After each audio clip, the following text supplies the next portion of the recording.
going to be playing Beat Sabers.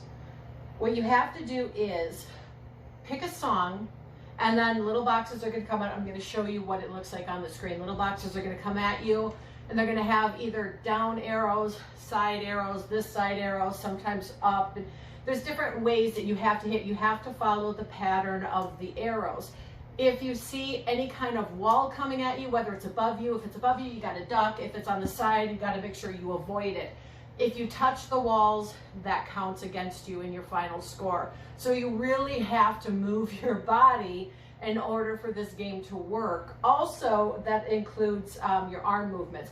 I can't make it too dramatic because, as you can see, I'm in a more confined space than I normally would be when I'm playing this game. So you can only go so far without hurting yourself or hurting your equipment.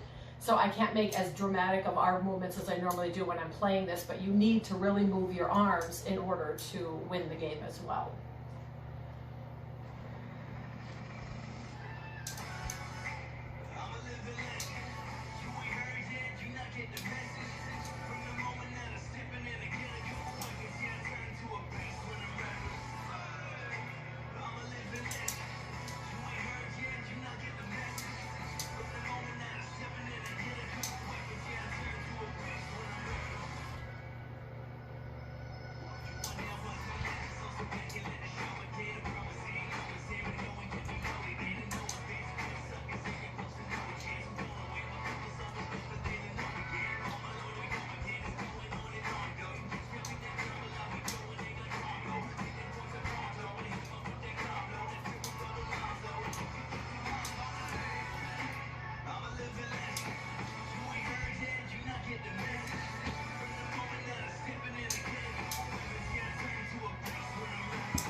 All right, that's a new high score for me.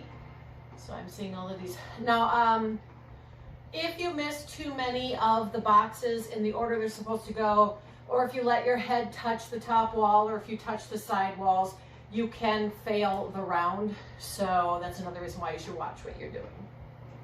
Hey guys, it is Drea from Dreamy App Games, and I apologize if you hear any distortion in the background. My room is normally a sauna, whether it's winter, spring, fall, summer. My room is always the hottest room in the house. And for some reason, I don't know if it's just because I'm under the weather with this really bad head chest cold thing or whatever, that I don't know what it is, but I'm really cold today for some reason. So I have my space heater on. But anyway, I am here to review the game Beat Sabers for the Oculus Quest. Now, Beat Sabers is probably one of the most popular games for the Oculus Quest and the Oculus Rift. Now, there is a way to play it on the Oculus Go, but it seems pretty pointless. It is listed as only partially working. You only can use one hand when you're playing. You don't get to use both of the Beat Sabers.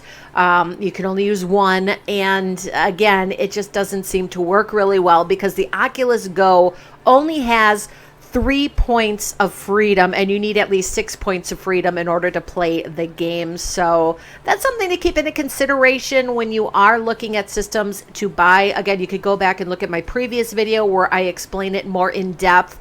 But when it comes to the systems, the Oculus Rift S is the top of the line VR experience. It's one of the more expensive ones simply because you also have to have a compatible computer. And if you don't have a computer that can run the Rift, then you're going to have to pick one up because it is not self-contained.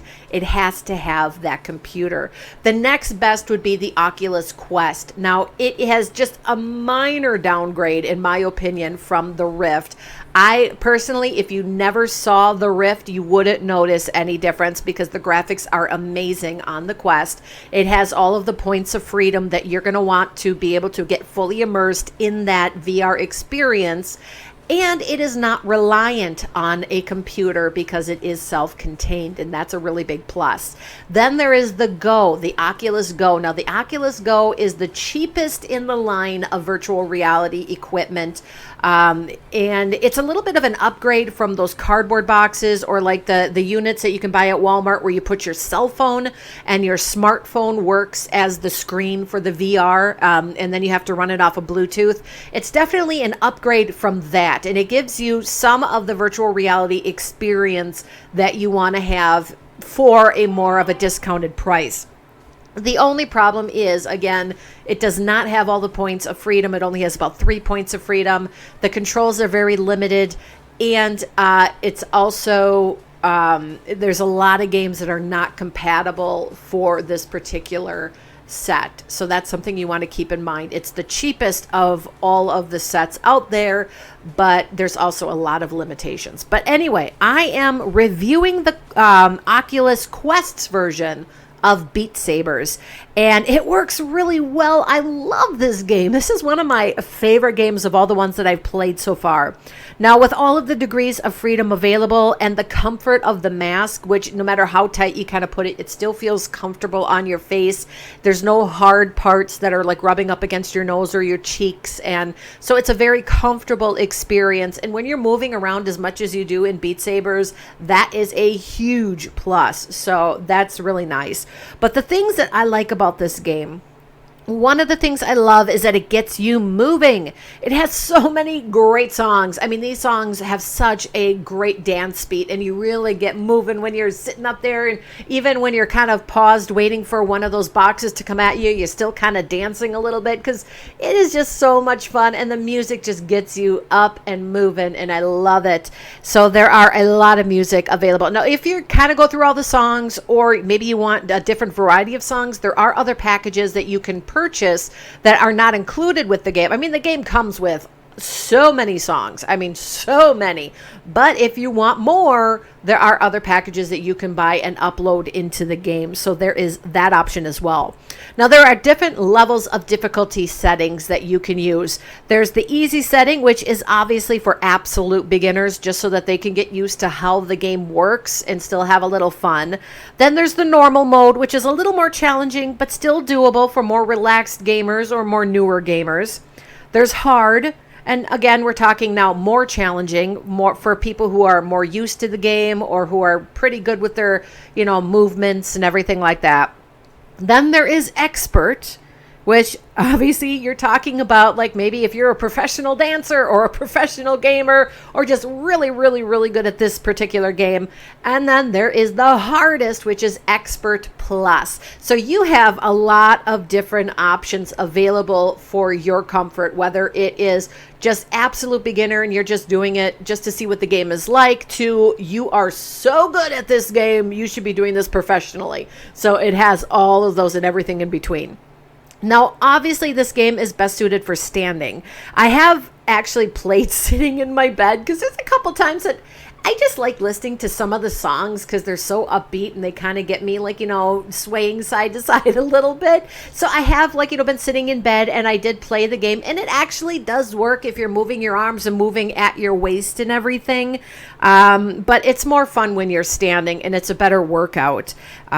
Now, to get the video I posted of me doing this game, it took about 5 different tries to get it because I don't have a camera tripod right now, and I just couldn't get the angle I wanted by placing the camera down on one of my shelves.